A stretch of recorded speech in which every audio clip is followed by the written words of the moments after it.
The first person I talked to as the storm was unfolding from Reginelli's was, I think, Bruce. But, he looked me in the eye and said, hey, if we can get one of the stores open, we can do this, we can save it. And that's kind of what where the motivation was. I think that it was very stressful because of the time and because things had changed for so many people. But I think that people were excited that we were going to actually do it because it was, it was up in the air and people were unsure about what was going to happen. Once they saw that Bruce and Darryl were interested in getting back in here and getting things going again, it really motivated people to do everything they could to help make that happen. 2.5 weeks after the storm, I moved back to New Orleans or Metairie, because New Orleans was still closed, and that's when I contacted everyone. Bruce and Darryl cleaned up the Kenner store and made a temporary menu in which to start serving customers. It took us about 3.5 days of cleaning out the coolers, cleaning up the store, and contacting people to try to get them to come help us out. It was tough really getting in touch with everybody. And then finally, Darryl actually was the first one to call me and asked if I would come back and help out Kenner with their reopening. They were going to be trying to do that in another week. I talked to him one day. I said, what's going on? He's like, we're back in Kenner. We're rebuilding. It's crazy. I need you back down there. I said, all right, I'm coming. Bruce called me. I was living on the North Shore, and he called because they had reopened Kenner, and it was maybe like their first Friday or Saturday, and he knew that it was going to be crazy because there was nothing else open. I told my family, there's like 4 families of people living in one house because that's how we ended up right after the storm. And I have a 5-year-old, and I said, I need somebody to watch Tyler because I have to go to Kenner. And they're saying, and I'm pretty sure Hurricane Rita was right about to hit. And they're saying, what are you, where are you going? What are you talking about? And I said, I have to go there. And I remember that night I drove across the Causeway Bridge to get to Kenner.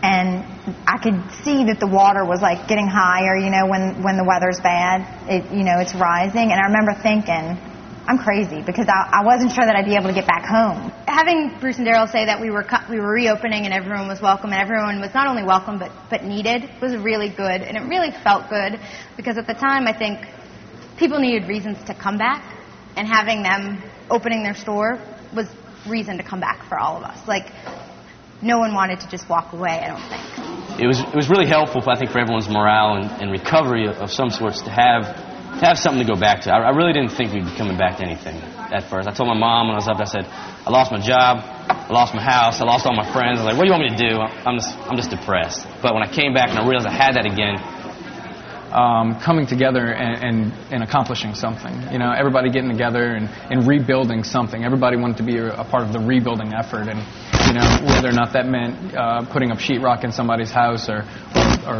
serving a pizza to the guy who did do that. Either way, we were rebuilding something. I think the idea that they saw Bruce and Darryl back there with them, working hard and doing everything that it took to get the restaurant running meant a lot because of the circumstances in the city. Regarding the labor force, there was nobody here. So I was forced to do every position, sometimes all at the same time.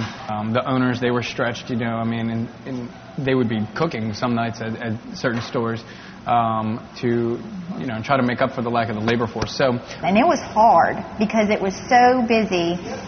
People had nowhere else to eat. They were making recipes that they had never seen before. They're doing things that they've never had to do, and that was one of the coolest things about it is just seeing how everybody could come together from all over the stores and really get in there and just make it happen. I think the storm helped us realize that having strong managers and general managers and even just strong servers and cooks and people that you can rely on and understand you is really important, and that they make a difference in every day. And I think that was a good thing that happened since the storm. We were so busy that you couldn't physically get people's food out fast enough, and people would sit and wait for 45 minutes for a calzone, and we would give it to them, and I'd be apologizing because it took so long, and they would stop me mid-sentence and say, no, thank you. We're just so glad to be here. We're so glad y'all are open. The customers were really kind of funny because I had waited do a lot of them for a very long time. So I think when I got back, I think the first 2 shifts I worked, I pretty much hugged almost every customer I had because it was like I hadn't seen them and they hadn't seen me, and it was really nice. And as far as the customers were concerned, that's the part that was surreal, because the feeling with them was, everybody who came in was so unbelievably appreciative of what we were doing. Nothing was normal when the storm hit. So for them to be able to come in there and just have that familiarity and just have something there that they knew of from before. I mean, people didn't live in the houses they lived in previously. They couldn't do the things they did previously to the storm. You couldn't find a place to eat. So for them to have some sense of normalcy again, I think was really huge, and people just, walking around the front of the house just expressed so much gratitude for that. We were all hurt from the storm, but we all really came together, and I made some good friends, some lifelong friends for sure. And, you just have some strange bond that occurred because, we felt that we were all doing something really special and something important, not only for, Reginelli's and our lives and our families, but for the community and the city of New Orleans. We came together, and the biggest thing was not the sales, not the food we achieved. We really, and I told Darryl this at one of the recent celebrations, I said, man, we did something for the community. Many restaurants can't say that, but we did something that actually gave back. This was a service, and we had people thanking us for months after, like, you all are awesome. You were able, we fed New Orleans. That's all I got to say about that. By far, no doubt, the Hurricane Katrina was the worst thing that ever happened to us. Everybody lost something, whether it was big or small.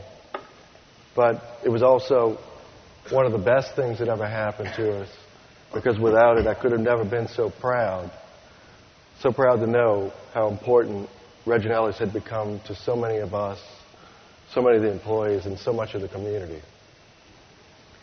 We didn't want to end on a negative note about the storm and all that. This is actually our 10-year anniversary party that happened in November after the storm. It couldn't have come at a better time. We've shut down the restaurant, opened up everything on the house, and everybody was invited. It was a great celebration, and it was just something we love to do.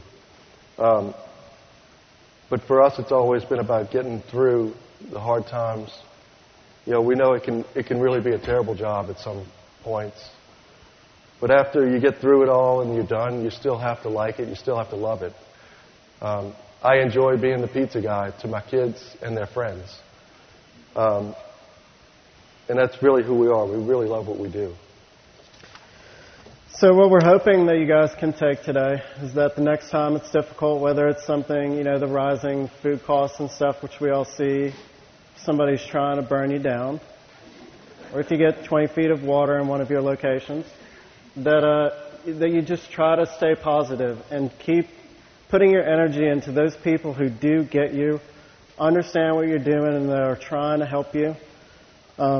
Because, as Darryl and I can tell you, that it's paid off, and it's the only reason that we're still here.